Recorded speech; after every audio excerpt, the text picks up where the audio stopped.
की, सतगुरुदेव भगवान की। यशपाल शर्मा जी, राधे राधे महाराज जी। गुरुजी, भगवान के दर्शन का सबसे आसान उपाय क्या है? नाम जप, क्योंकि नाम जप से प्रेम प्रकट होता है और प्रेम से ही भगवान का मिलन होता है। मिले न रघुपति बिनु अनुरागा, बिना अनुराग क्यों नहीं मिलते हैं। भगवान सर्वत्र व्याप्त हैं, पर उनका अनुभव कैसे होता है? हरि व्यापक सर्वत्र समाना, प्रेम ते प्रगट होए में जाना। तो प्रेम कहाँ प्रकट होता है? बोले प्रेम मूल यह नाम है, प्रेमी रसिक जपत यह नाम, प्रेम मगन निज बन विश्राम। प्रेम का मूल क्या है? भगवान नाम। जितना नाम जप करोगे निरंतर, वो पाप का नाश करके भगवत प्रेम प्रकाशित कर देगा और प्रेम से भगवान का साक्षात्कार हो जाता है। तो नाम जप करो, नाम जप। नाम जप से भगवान साक्षात जैसे हम आपको देख रहे हैं ऐसे प्रकट हो जाएंगे। नाम जप करो, भगवान की लीला कथा सुनो, सब में भगवत भावना करो, तो आपका हृदय पवित्र होगा। और भगवान निर्मल मन जब हो जाता है तब दर्शन देते हैं।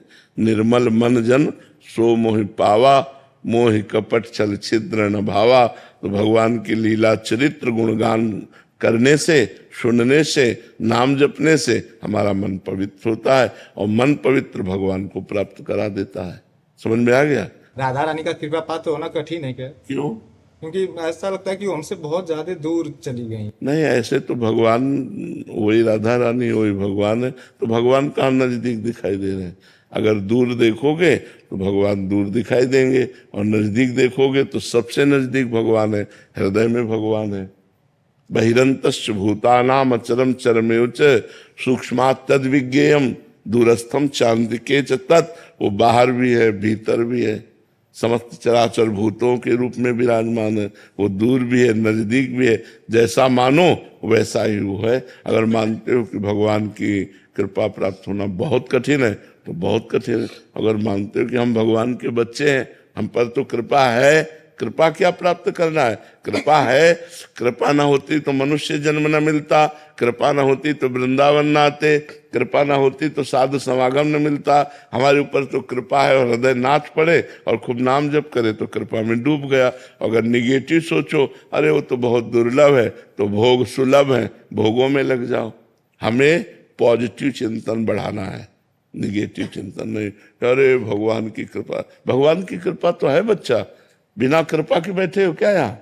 अब मोहि भा भरोसा हनुमंता, बिनु हरि कृपा मिले नहीं संता।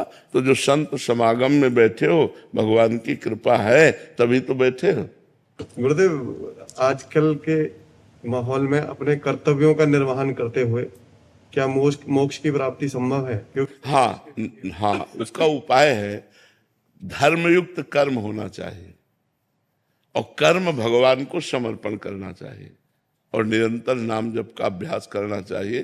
कर्म समर्पण और नामाभ्यास से वो भगवत प्राप्त हो जाएगा। गुरुदेव, मैं सुप्रीम कोर्ट में एडवोकेट हूँ, तो हमें दोनों पक्षों को देखना पड़ता है। अब देखो, ऐसी बात तुमने कही है कि इसमें हम संशय पैदा करते हैं, क्योंकि आप लोग जानते हैं कि हम जिसका साथ दे रहे हैं दोषी है। आपको पता, वो बताएगा, ना बताएगा तो रुपया बताएगा। जहां से ज्यादा रुपया मिलेगा तो रुपया बताएगा ना। अब अगर दोषी को आप बचाते हैं और अर्थ लेते हैं तो मोक्ष कैसे हो सकता है? संशय इसीलिए हमने प्रकट किया, इसीलिए पहले कहा धर्मयुक्त कर्म। अगर पता है दोषी है तो हम तुम्हारा केस ही नहीं लेंगे। जैसे कानून के मुताबिक अगर कोई अपराधी भी है, इवन जैसे आतंकवादी भी हमारे यहाँ आए, उनको भी हम बचाव के लिए वकील देते हैं। तो वो वहां कर्तव्य आता है उसका कि अगर उसको दिया गया है कि उसका बचाव करना है। जो देखो, सरकारी बचाव पक्ष देना और धन से बचाव पक्ष देना, इनमें दो में भेद हो जाता है। यदि आप सरकारी वकील हो और सरकारी वकील के अनुसार आपको बचाव पक्ष दिया गया है, तो फिर आपका कर्तव्य बनता है कि आपको जितनी वकालत है वो पूरी लगाकर उसको बचाने की कोशिश। लेकिन अर्थ के विषय में तो हम सावधान हो सकते हैं कि एक आदमी गलत का आचरण करके आपको 50 लाख देता है और एक 5 लाख भी नहीं दे सकता है। हमारे वकालत की सार्थकता होगी कि हम एक निर्दोष आदमी को बचा सके। कुछ होते जिनका पेशा होता है, जिनका कार्य ही होता है मुजरिम कोटि का, ऐसे लोगों का साथ नहीं देना चाहिए और धर्म से चलना चाहिए, तो भगवान कृपा करेंगे। नहीं तो बहुत मतलब धर्म का सूक्ष्म स्वरूप है, अपराध बनने में देर नहीं लगती ना। अच्छा, ये वकालत ऐसा खेल है कि इस खेल में मतलब समझ पाना बड़ा कठिन होता है। कोई अपने को वकील से दोषी नहीं कहता कि मैं दोषी हूं, अब वो क्या करे, अब वो उसका पक्ष अगर लेगा और कहीं निर्दोष को, तो धर्म बड़ा सूक्ष्म विषय है, फिर वो अपने को घातक हो जाएगा। वो रुपया, वो संग, वो वकालत, वो अपनी मानसिकता को, अपने परिवार को दुख देने वाली बन जाएगी। तो हम ये प्रार्थना करेंगे जहां तक हो सके तो बचने की कोशिश करें ऐसे धन से, ऐसे लोगों के पक्ष से जो हमारी बुद्धि को विकृत कर दे, जो हमें आगे चलकर अशांति प्रदान करें। हम धर्मयुक्त कोशिश करें। है तो बड़ा मतलब विचित्र इसमें कि हम किससे पूछे कि तुम सही हो कि गलत हो। हर आदमी अपने को सही ही साबित करता है, तभी वो वकील को अपने पक्ष में ले पाएगा। कोई बताता नहीं करते। हाँ, तो इसलिए भगवान का आश्रय लो, भगवान से प्रार्थना करो कि आपको सही मार्ग दिखाते चले। अनुराग सिंह जी प्रयागराज से। राधे राधे प्रभु जी। राधे राधे महाराज जी। महाराज जी, मेरा प्रश्न है कि जब हम किसी नए कार्य को शुरू करते हैं, जैसे कोई भी नया कार्य, पढ़ना हो, नाम जपना हो या अन्य कोई, तो शुरुआत में बहुत उत्साह और उमंग जोश रहता है, हम ये कर लेंगे कि और सफलता पा लेंगे, परंतु समय के साथ धीरे धीरे उसमें शिथिलता आने लग जाती है। उमंग, उत्साह धीरे धीरे बढ़ने के बजाय कम क्यों होने लग जाता है? हमारे पूर्व के जो अशुद्ध आचरण है वो हमारी उत्साह को क्षीण करते रहते हैं, और जो पवित्र आचरण है वो उत्साह को बढ़ाते हैं। तो हमें चाहिए भगवान नाम जप और बढ़ावें, जिससे हमारे पूर्व के अशुद्ध आचरण, जो अशुभ आचरण है, उनकी जो अधीनता है वही हमको असफलता की तरफ ले जाती है। तो ये असफल करने वाले अशुभ आचरणों की जो हम अधीनता स्वीकार किए हुए हैं, इससे जब तक मुक्त नहीं होंगे तब तक हमें सहज आनंद की प्राप्ति नहीं होगी, उत्साह हमारा प्रतिक्षण वर्धमान नहीं रहेगा। तो हमें खूब नाम जप करना चाहिए। आधा घंटा नाम कीर्तन का अभ्यास करो, बैठकर भगवान के मंदिर में या एकांत में नाम कीर्तन करो। नाम कीर्तन से पाप बहुत जल्दी नष्ट होते हैं। नाम संकीर्तनम यस्य सर्वपाप प्रणाशनम, सब प्रकार के अशुभों का नाश नाम संकीर्तन से हो जाता है। और कुछ स्तोत्रों का पाठ करो, जैसे गजेंद्र मोक्ष स्तोत्र है, राम रक्षा स्तोत्र है। इन स्तोत्रों के पाठ से हमारे अशुभों का नाश होता है। तो ले लो, गीता पृष्ठ से मिल जाते, छोटे छोटे बहुत से स्तोत्र हैं और बड़े महिमाशाली हैं। नारायण कवच है, इनके पाठ करने से बहुत जल्दी लाभ प्राप्त होता है। और थोड़ा संयम से रहो, ब्रह्मचर्य से रहो, पवित्र आचरण करो, तो अभी उत्साह आ जाए। उत्साह जो नष्ट हो जाता है वो अशुभ आचरणों से होता है, और शुभ आचरणों से उत्साह बढ़ता है। प्रतिक्षण हमारा अगर उत्साह बढ़ने लगे भगवान के नाम में, तो भगवत प्राप्ति हो जाए। सांसारिक कार्यों की तो बात जाने दो। भाव हमारा अपवित्र हो चुका है, इसीलिए निगेटिव विचार हमें निरुत्साहित कर देते हैं। किसी भी मार्ग में हम चलें वो हमें, और कार्य सफलता उत्साह से होती है। उत्साह संपन्न मदीर्घ सूत्रम क्रिया विधिज्ञम व्यसने सुशक्तम सूरम कृतज्ञम दृढ़ सौहृदंच लक्ष्मी स्वयं याति निवास है। तो उसके घर में स्वयं लक्ष्मी आ जाती है जो उत्साह संपन्न, हर कार्य के लिए उत्साह संपन्न हो। मदीर्घ सूत्रम, कल करना है तो आज अभी इसी क्षण करना है। क्रिया विधिज्ञम, क्रिया के विधान को जानने वाला हो। जो उत्साह संपन्न मदीर्घ सूत्रम क्रिया विधिज्ञम व्यसने स्वशक्तम, अपने व्यापार में, अपने कार्य में, अपने अनुष्ठान में आसक्त चित्त वाला होना चाहिए। व्यसने स्वशक्तम, अगर हमारा उत्साह ही क्षीण हो गया तो फिर हम कार्य कैसे आगे बढ़ा पाएंगे। सूरम, बलवान होना चाहिए। कृतज्ञम, उपकार करने वाले का कृतज्ञ होना चाहिए। दृढ़ सौहृदंच, सबसे हृदय से प्यार करना चाहिए, छल कपट नहीं करना चाहिए। तो कहते हैं लक्ष्मी मैया स्वयं उसके घर में पहुंच जाती है, अर्थात वो श्री संपन्न हो जाता है। उत्साह संपन्न मदीर्घ सूत्रम क्रिया विधिज्ञम व्यसने सुशक्तम सूरम कृतज्ञम दृढ़ सौहृदंच लक्ष्मी स्वयं याति निवास है। तो हम नाम जप करें, नाम कीर्तन करें और गंदे आचरणों से बचे, गंदे दृश्यों से बचे, गंदे लोगों के विचारों से बचे। महंत विराट गिरी जी, जूनागढ़। राधे राधे। राधे राधे महाराज जी। महाराज जी, मुझ अधम पर आपकी बहुत कृपा हुई है, आप ऐसे ही अपनी कृपा दृष्टि बनाए रखिए। आपसे गुरुवर मेरी सामर्थ्य तो नहीं है प्रश्न करने की, पर फिर भी अज्ञानी हूँ, आप ज्ञान का प्रकाश दें। महाराज जी, क्या पंचाक्षरी मंत्र को किसी गुरु द्वारा प्रदान किया गया हो अगर, तो जप करने हेतु उसमें कोई निषेध तो नहीं है? जैसे किसी मतलब अनुष्ठान से नहीं दिया, बट एक संत वेशधारी ने बोल दिया जाओ पंचाक्षरी ये मंत्र है, इसको जप करो, तो गुरु ही हो गए। अच्छा, उसको वाचिक जप में कर सकते हैं? नहीं, मंत्र कभी वाचिक जप नहीं हो, उपांश या मानसिक दो ही होते। मैंने सुना आपके श्रीमुख से, हाँ। पर काफी जगह फैले हो, बहुत ऐसा लोगों को पता नहीं रहता। जैसे हम आजकल मर्जी स्पीकर आदि में भी पंचाक्षरी मंत्र या जोर-जोर ये से सब अमंगलकारी है, कीर्तन कर रहे हैं। ये सब अमंगलकारी है। जैसे द्वादशाक्षर मंत्र है, पंचाक्षरी मंत्र है, इनका जो कीर्तन करवाया जाता है अमंगलकारी है, कीर्तन नहीं है। कीर्तन है महामंत्र का करो, श्री राम जय जय राम, इसका कीर्तन करो, और भगवान नाम है, भगवान नामों का कीर्तन करो, मंत्रों का कीर्तन नहीं। महामंत्र का कीर्तन होता है, नामों का कीर्तन होता है, मंत्रों का कीर्तन। ये कलयुग का प्रभाव है कि बुद्धि को ऐसा मलिन किए हैं कि पंचाक्षरी मंत्रों का कीर्तन करवाया जाता है।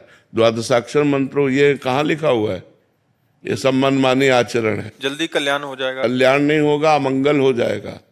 जो जिसका जो विधान, अब पंचाक्षरी मंत्र का विधान है कि गुरु से एकांत में घंटा ध्वनि शंख ध्वनि के बीच में अपने शिष्य को कान में मंत्र देता है, और उसे आप संगीत के द्वारा और साउंड के द्वारा उच्च स्वर, ये सब नहीं। काफी लोगों ने गाड़ियों के आगे पूरा मंत्र लिखा होता है, घरों में क्या है, नरक जाने का रास्ता है? नरक जाने का मंत्र का अपमान कर रहे हो। ये गाड़ियों में लिखने वाला कि हृदय में लिखने वाला मंत्र है। आप शिव पुराण में देखो पंचाक्षरी मंत्र कैसे विधान है उसका शिष्य को देने का। पंचाक्षरी मंत्र कीर्तन करने का थोड़ी। अब वो चल गया है फिल्मों में, सिनेमा में, कि भाई वो उच्चारण कर रहे हैं तो उसी का कीर्तन सुनिए, ऐसे थोड़ी है। मंत्र कोई भी जब किया हो ऋषि तो ऐसे थोड़ी कि वो बैठे और उच्चारण कर रहे हैं, ऐसे मंत्र थोड़ी कोई सिद्ध होता है। सिद्ध तो ऐसे होता है, अंदर ही अंदर चल रहा, कोई जान नहीं रहा। वो तो नाटक दिखाने के लिए वो ऐसा कर रहे हैं, तो नाटक थोड़ी सत्य होता है। आजकल जो देखते हैं महाराज जी, जो देखते हैं और जो समाज में चल रहा होता है, प्रचलित होता है, उसी को अनुसरण करने लग जाते हैं। उसका वास्तविक यथार्थ क्या रहस्य है उस बात को? इन मंत्रों को सबसे प्रार्थना है ऐसे जपो भी नहीं, पहले गुरु से लो और फिर जपो। गुरुमुख होकर मंत्र लो और फिर उसको पवित्र स्थान में, पवित्र आसन पर बैठकर या पवित्र वस्त्र धारण करके तब आप नाम मंत्र जप करो। नाम किसी भी स्थिति में जप सकते हो, नाम कीर्तन खूब करो, इसके लिए कोई मना नहीं, लेकिन मंत्र कीर्तन मत करो। मंत्र जप होता है, मंत्र कीर्तन नहीं होता है। नाम कीर्तन होता है, नाम संकीर्तनम यस्य, नाम कीर्तन बात कही गई।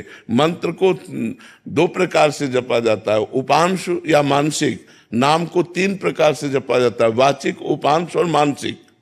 तो ये शास्त्रीय पद्धतियों को जब तक नहीं माना जाएगा तो किसका कल्याण हो रहा है? और विकार बढ़ेंगे, मनमानी आचरणों की वृद्धि होगी।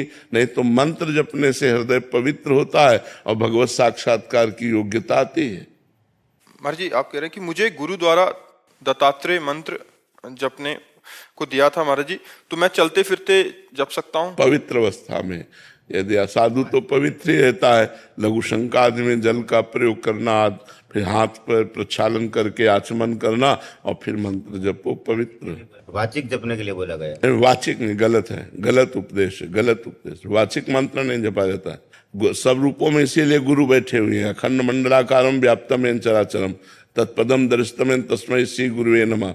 अखंड मंडलाकारम व्याप्तम, तो जो गुरुदेव के वाक्य है मंत्र उनका पकड़ो, और लेकिन उपांश और मानसिक जब आ जाती है बात हमारी समझो, तस्मात् शास्त्रम प्रमाणम ते कार्यो व्यवस्थित हो, शास्त्र के अनुसार कार्य करना चाहिए, मनमानी आचरण नहीं करना चाहिए।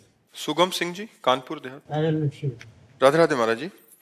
महाराज जी, अनन्य भक्ति के कारण अर्जुन जी को भगवान जी का विश्व रूप का दर्शन हुआ। महाराज जी, अलग अलग प्रसंगों में कह रहे कि आपको देखा गया है कि भगवत दुर्गा जी और भगवान शिव जी की भी भक्ति करते हुए देखा गया, किंतु उनकी अनन्य भक्ति खंडित नहीं हुई। महाराज जी, वो स्वयं अपना अनन्य भक्त स्वीकार किया प्रभु ने। अनन्यता का तात्पर्य महाराज जी क्या है? एक के सिवा दूसरा ना अनुभव में आना। जैसे मीरा जी अनन्य मेरे तो गिरधर गोपाल दूसरो न कोई, जैसे गोस्वामी तुलसीदास जी कह रहे हैं, एक भरोसो एक बल एक आस विश्वास, एक राम घन श्याम हित चातक तुलसीदास। चातक की तरह अपने इष्ट में मन लगा लेना। जैसे गोपी जन कहते हैं, उधो मन न भये 10-20, एक हुतो सो गयो श्याम पे को आराधे।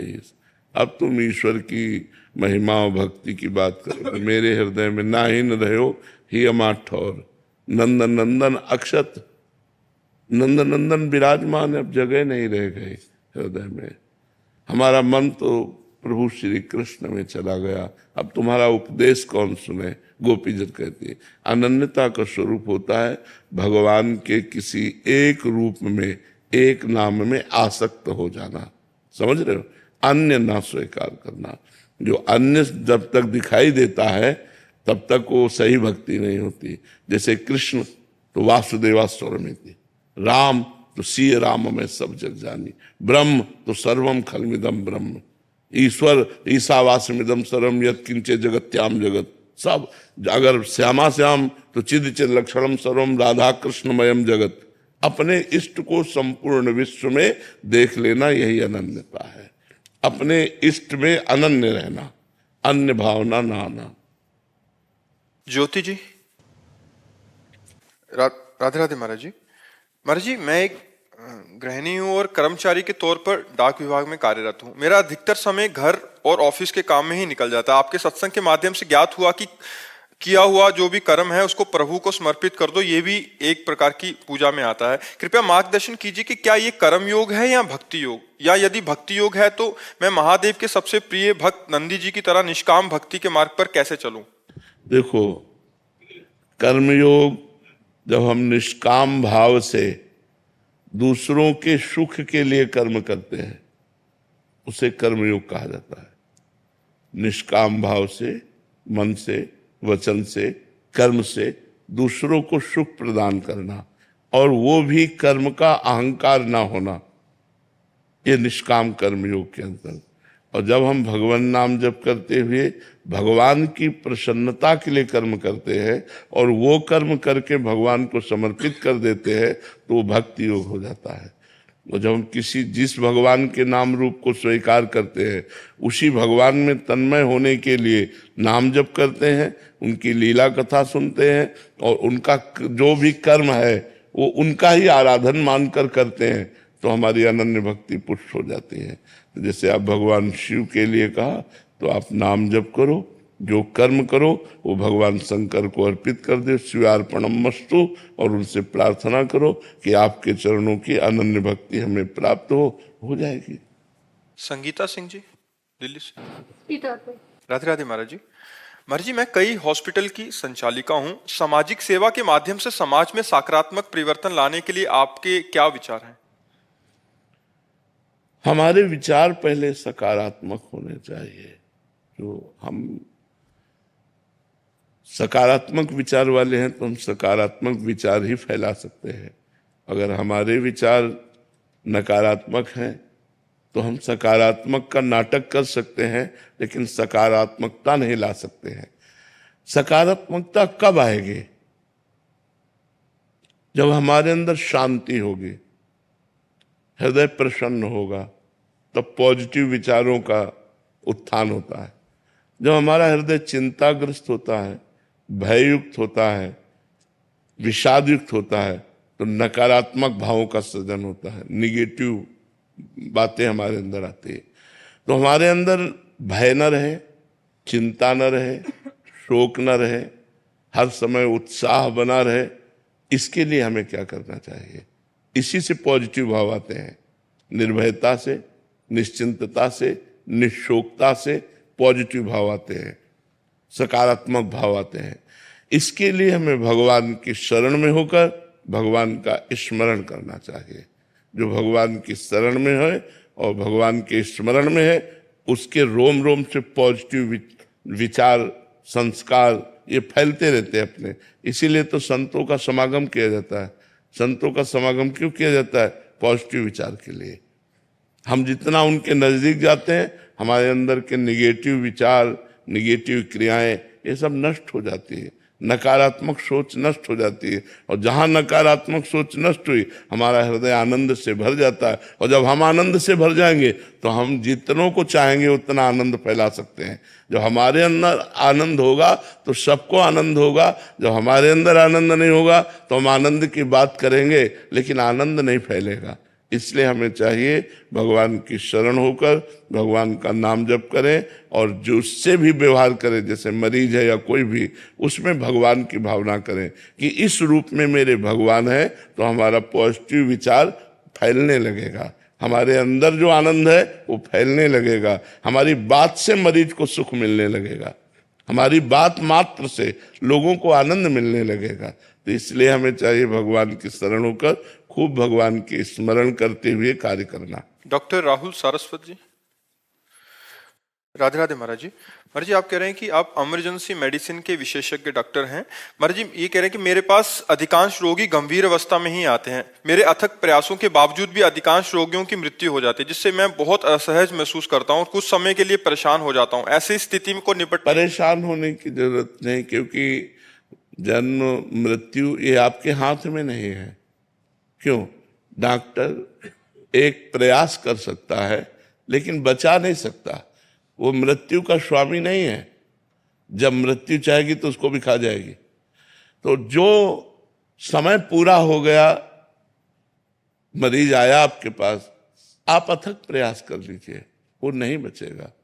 तो इस विधान को आप समझ लेना।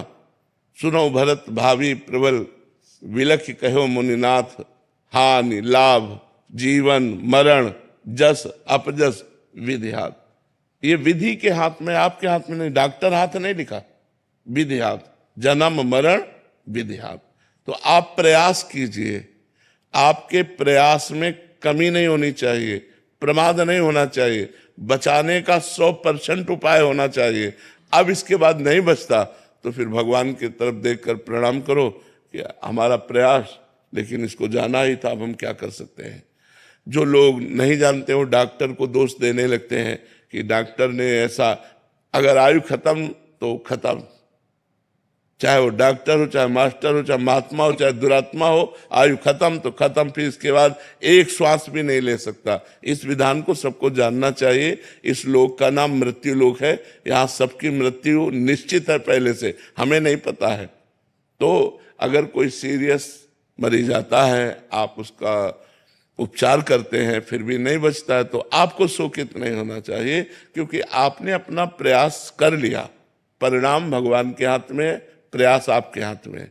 प्रयास में कमी नहीं होनी चाहिए, परिणाम भगवान जाने। तो फिर आपको शोक नहीं करना चाहिए, क्योंकि जाना यहाँ सबको है। अब वो किस बहाने से जाता है, कब जाता है, कैसे जाता है, ये भगवान का विधान है। उसी विधान में आप एक सेवा में हैं।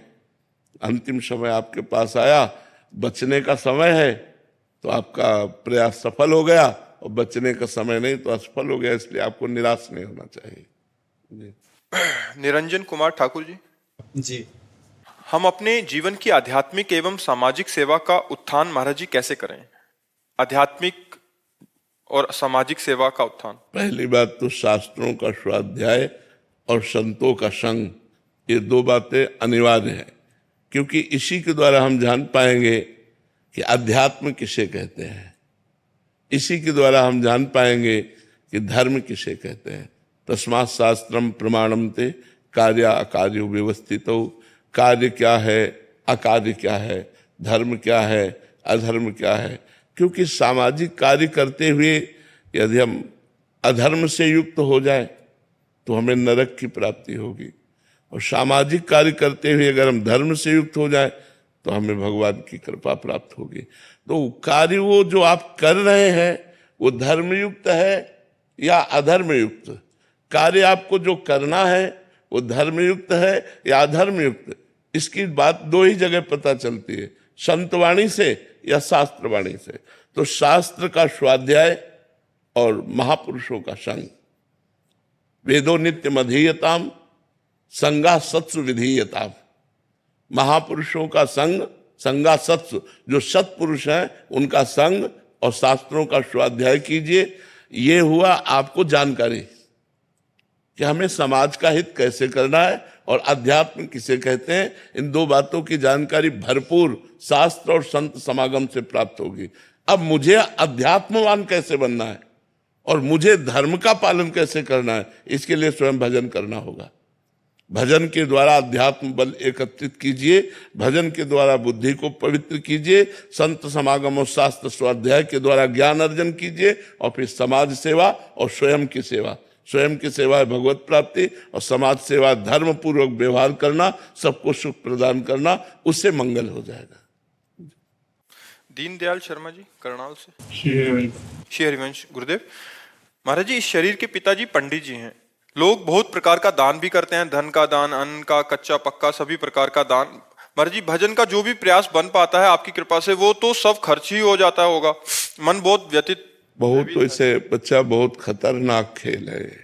अब ब्राह्मण लोग तो करते ही हैं, ब्राह्मणत्व का, ब्राह्मण का कार्य है अध्ययन करना, अध्यापन, यज्ञ करना, यज्ञ कराना, दान लेना, दान देना, ये सत्कर्म ब्राह्मण के हैं। पर ये जो पुरोहित कर्म है, इसमें अगर असावधानी की जाए तो ये पतन का कारण भी बन जाता है, क्योंकि ग्रहों, नक्षत्रों, सबका दान पुण्य होता है और हमने अनुष्ठान पूरा नहीं किया, सांगोपांग, जजमान तो जानता नहीं, तो अपराध ही हमें लगेगा।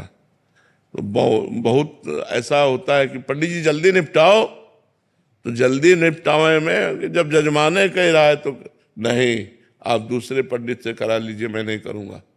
जो सांगोपांग शास्त्रीय अनुष्ठान है वही करूंगा और उसके अनुसार जो आप भेंट दे देंगे वो ले लूंगा। अगर अनुष्ठान में आप, तो मैं नहीं करूंगा। ऐसा कौन बोलता है? बोले अभी निपटाया, मंत्र भी पूरा नहीं हुआ, चावल चढ़ाओ, जल छिड़को, ऐसे। तो वो जो अर्थ आएगा वो कहीं ना कहीं हमारे लिए मतलब बुद्धि में फर्क डाल देगा। तो जो पांडित्य कर्म में धन आता है, इससे लोभ प्रवृत्ति और बढ़ती है। यदि हम उसका दशांश दान करें, जैसे 100 रुपया हमें किसी ने दान किया और 10 रुपया एक गोलक में डाल दिए, फिर 100 रुपया है तो 10 रुपया दान, और जब वो 100 रुपया हुए तो किसी गौशाला में दे दिया, तो बात बन सकती है। ऐसा करना चाहिए, पर प्रायः ऐसा नहीं करते। तो हमें लगता है अगर उपरोहित कर्म करे तो सांगोपांग अनुष्ठान करे और जो दक्षिणा मिले उसका दशांश भगवत कार्यों में खर्चा करे, खुद भगवान का उत्सव करे, संत समागम करे, संतों को भोजन पावे, गौ सेवा करे, ऐसे धर्मार्थ कार्य करने चाहिए। तो नाम जप में उन्नति होगी, नहीं तो फिर वो बुद्धि धीरे धीरे लोभ ग्रसित हो जाती है। ऋषि मुनि सब अनुष्ठान कराते रहे हैं और ये ब्रह्म ऋषियों का कार्य है करवाना, पर वो अनुष्ठान में चूक कर देते हैं कि जो अनुष्ठान जितना जैसे होना चाहिए सांगोपांग नहीं हुआ, हमने दक्षिणा ले ली, तो वो दक्षिणा हमारी बुद्धि को दूषित कर देगी। इसलिए बहुत संभल के। जैसे कच्चा अन्न भी आता है और धनराशि भी आती है, तो धनराशि तो चलो आपने बताया ही है, उसमें से हम कच्चा अन्न भी आता है, पक्का। हाँ, तो रोटी बनाओ, 5 रोटी निकालो, 1-2 रोटी छत में तोड़ के डाल दो कौवा के लिए, 1-2 रोटी गाय को खवा दो, 1-2 रोटी कुत्ते को खवा दो, हो गया। जैसे हम उसका विभाग करते, 5 रोटी बनाओ, जहाँ 50 रोटी बनती 5 रोटी निकाल लिया, 1 पक्षियों को डाल दिया, 1 कुत्ते को डाल दिया, 2 गाय को पवा दिए, और कभी कोई संत महात्मा अतिथि आ गए उनको पवा दिए, ऐसे कर दिए। करना चाहिए, उसका हिस्सा बांटना चाहिए, आए हुए दान का हिस्सा बांटना चाहिए। कांति किशोर शर्मा जी आगरा से। राधे राधे महाराज जी। महाराज जी, आपकी कृपा से पता लगा भक्ति और भक्ति मार्ग का। महाराज जी, आपको सुना और नाम जप की महिमा सुनी और जाना कि नाम जप ही सब कुछ है, और लड़खड़ाते हुए इस मार्ग पे चलना शुरू कर दिया महाराज जी। पर आपकी जब तबीयत बिगड़ती है तो ऐसा लगता है कि अब फिर सब कुछ खत्म हो जाएगा, हमारा भजन भाव यहाँ सब। हाँ, नहीं, नाम तो अविनाशी है, शरीर हमारा विनाशी है, तो ये तो विनाश को प्राप्त होगा आज नहीं तो कल। अगर नाम आप जप रहे हो तो आपका मंगल हो जाएगा, और नाम जप कर रहे हो तो जहाँ हम पहुँचेंगे वहाँ तुम पहुँच जाओगे। तो सही माने में दोस्ती तो तब हुई जहाँ हम पहुँचे वहीं पहुँचो। तो अब आगे पीछे जाना ये तो अलग बात है, लेकिन जाना वहीं। आपको उत्साह बढ़ाना है कि जब तक है तब तक है, नहीं तो इन्होंने जो नाम दिया है उसी नाम की डोरी से हम वहीं पहुँच जाएंगे जहाँ ये पहुँचाएंगे। तो अपने को घबराना नहीं है। हम ना रहेंगे तो शरीर के ना रहने से क्या हमारी सत्ता ही खत्म हो जाएगी क्या? हम कोई विनाशी थोड़ी हैं, हमारा स्वरूप अविनाशी है। आप देखो अभी हर समय हमारे पास नहीं रहते हो, लेकिन आप हमारी बात मानते हो, तो आपके दिमाग में हम रहते हैं कि नहीं रहते? विचार करके देखो। तो ऐसे यदि हमारी बात मानोगे तो शरीर ना रहने पर भी हम आपके साथ रहेंगे। आपको अनुभव होगा कि हमारे साथ है, हमारे विचार में है, हमारे हृदय में है। मैं अनुभव करता हूँ कि वो मेरे पास है, ऐसा अनुभव होगा। तो सबसे ज्यादा नजदीकी वही होता है संतों का जो उनकी आज्ञा का पालन करता है। और संत जब तक उद्धार नहीं कर देते तब तक उसके दिमाग से नहीं जाते। अगर सच्ची श्रद्धा से हम संत को स्वीकार कर लें तो एक संत का बाहरी स्वरूप है जो पांच भौतिक है, एक है चिदानंद। तो चिदानंद स्वरूप से हमारे हृदय में आकर बैठ जाते हैं और हमारा कल्याण कर देते हैं। तो उस बात पर विचार करो कि इनका एक स्वरूप है चिदानंद, वो हमें कभी नहीं छोड़ेगा, और एक स्वरूप है जो पांच भौतिक, ये छूट जाएगा आज नहीं तो कल। हाँ, प्रगट में तो देखो ये तो सबको होती है, जो भी प्रीति करते हैं उन सबको होती है। तो अब इस वेदना को विचार के द्वारा हमें सहना होगा, क्योंकि इसका नाम मृत्यु लोक है। यहाँ भगवान भी अवतार लेते हैं तो लीला संवरण करते हैं। हम लोग तो भगवान के अंश हैं, तो जब आए हैं तो जाएंगे। चाहे राजा रंक फकीर, चाहे राजा हो, चाहे भिखारी हो, चाहे संत हो, सबको जाना पड़ेगा। जो आए हैं सो जाएंगे, क्या राजा रंक फकीर। हाँ, क्या करके जा रहे हैं? एक सिंहासन चढ़ ही रहे और एक बांधे जात जंजीर। अगर कर्म बिगड़ गए तो यम पास में बांध करके नरक ले जाया जाएगा, और कर्म सही हो गए तो भगवान की प्राप्ति हो जाएगी। इसलिए हमको एक एक कदम संभाल के रखना है, पाप कर्म न बनने पावे, भगवान की आराधना बने। यही संत समागम का परम लाभ है। शरीर तो जाएगा और इसके जाने का वियोग होता। मिलत एक दुख दारुण देही और बिछुरत एक प्राण हरि लेही। ऐसे प्रेमी जन होते हैं जिनके वियोग संभावना मात्र से प्राण जलने लगते हैं कि कैसे रहूंगा, कैसे जीऊंगा। तो ये बात तो प्रेम में होती है, और इसी प्रेम का फल मिलेगा कि उनका चिदानंद स्वरूप हमारे साथ रहेगा और हमारा कल्याण कर देगा। जैसे उड़िया बाबा को अंतर्ध्यान हुए बहुत समय हो गया, लेकिन हमने कभी उनको अपने से दूर नहीं देखा। उनकी वाणी हमारे पास रही, तो बचपन से हमने उड़िया बाबा को अपना अध्यात्म मार्ग का पथ प्रदर्शक माना। जीवन के गाइड वही हैं। तो हमको कभी ऐसा महसूस नहीं हुआ कि बाबा नहीं है, क्योंकि बाबा की वाणी हमको हमारे समीप दिखाई दी। तो जब हम चलेंगे उस मार्ग में, तो जिसके बताए मार्ग पर चल रहे हैं वो हमारे दिमाग में बैठा रहेगा, वो हमसे दूर नहीं होगा। और सच्ची नजदीकी यही है। शरीर की नजदीकी तो ज्यादा दिन टिकेगी नहीं, ये तो किसी भी कारण से कभी भी नष्ट हो सकता है। इसलिए इसकी चिंता तो ज्यादा करे ना। पर होता है, ये हम समझा रहे हैं आपको, पर होता है। ये सब प्रेमियों को होता है। जो भी लाखों प्रेमी ऐसे होते हैं जिनके हृदय में ऐसा भाव होता है, पर वो सहना पड़ता है। भगवान के वियोग में कितना दुखित हुए लोग जब अंतर्ध्यान हो गए। जगह जगह भगवान के प्रेमी जनों के वियोग में, आचार्यों के वियोग में, तो ये सहना पड़ता है। प्रेमियों को ये सहना पड़ता है, ये तो सहना ही पड़ेगा। अभी रील वायरल हो गई थी आपके बारे में, तो हाँ, ऐसा लगा था कि बस अब हाँ, कुछ ज्यादा करके वायरल कर दिया। नहीं, इतना सीरियस नहीं थे, कुछ ज्यादा कर। हॉस्पिटल तक भी ठीक था महाराज जी, अब तो ऐसे ऐसी वीडियो करने लगे कि रंगत बोल दिया था, तो ऐसा बोल दिया। अच्छा महाराज जी, अच्छा वो तो व्यूज के लिए कुछ भी करते थे। हम यहाँ तंग हो जाते हैं महाराज जी। अच्छा, हम तो आपको देख रहे हैं, पधार गए ऐसा भी बोल दिया। ऐसे महाराज जी बहुत सारी रील, मतलब अपने व्यूज के चक्कर में कोई भी ऐसा कुछ भी कर रहा है महाराज, जिससे नहीं क्या तो होता है महाराज जी, ऐसा उनको, लोगों को जो ऐसे वीडियो बनाते हैं उनको समझना चाहिए अपराध है, मतलब भागवतिक अपराध है। जैसे हजारों लोग दुखी हुए तो उस दुख का कारण आप बने ना, फिर आपको भोगना पड़ेगा। व्यूज रुपया दे सकता है लेकिन अपराध से मुक्त नहीं कर सकता है। ये भाव का खेल है, इसमें गेम नहीं खेलना चाहिए। महाराज जी बहुत ज्यादा ऐसे हॉस्पिटल तक तो ठीक फिर भी, बट वो अच्छा पूरी ऐसी झांकी बनाई है, फोटो एक लगा रहे हैं फिर आपकी लगा रहे हैं, ऐसे करके पूरी एडिटिंग इतनी तगड़ी वाली किया हुआ है कि कोई भी सत्य मान लेगा महाराज जी। उससे क्या होता है महाराज जी, बहुत सारे भक्त, उससे जो भक्तों के हृदय में दुख पहुंचता है, उसके परिणाम में ऐसा जो करता है उसको अच्छा नहीं रहता, उसके लिए वो दुखदायक हो जाएगा। व्यूज मैं कल जा रहा था, यहाँ को आ रहा था, पिताजी ने एकदम फोन किया कि तू वहां जा रहा है, वो तो रहे ही नहीं। अब मेरा दिमाग खराब हो गया, मैंने किसकी बात लेकिन करूं।